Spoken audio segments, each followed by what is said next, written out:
Today, as we consider some wisdom from the book of Proverbs, we're going to be looking at Proverbs chapter 22, verse 2. Proverbs 22, 2.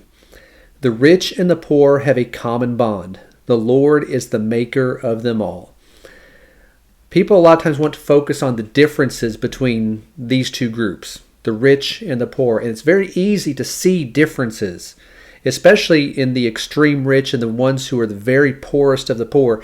It's very easy to see the differences between them. But the wise man says here that we need to look at what they have in common, how they are the same, because what they have in common is more significant than any difference that might exist between them.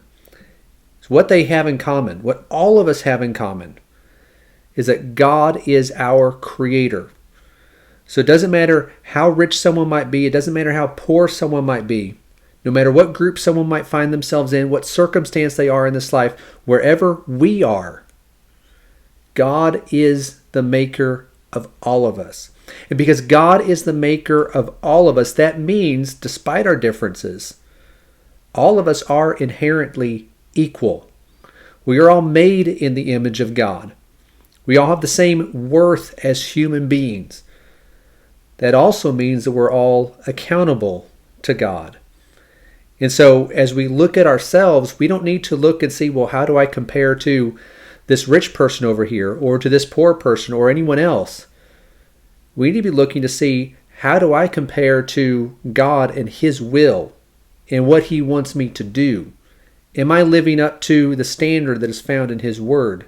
Am I following after the wisdom He has revealed from above?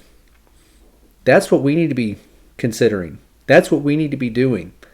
And so, regardless of where we are, regardless of what group we might find ourselves in, we need to make sure that we remember, whoever we are, what we all have in common is that we have God as our creator.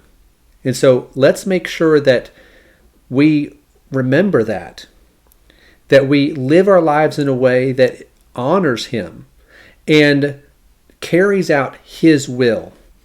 Not think, well, what am I supposed to do as a rich person or as a poor person? No, what am I supposed to do as one who is made in the image of God? What does His Word tell us to do? What is the path of wisdom that He has outlined for us? That's what we need to be following. And so, while the world wants us to focus on differences between rich and poor or any other group that might be there, let's remember what we all have in common. And let's focus on doing what the Lord requires us to do, so that in whatever group we find ourselves in, we might live in a way that's pleasing to Him.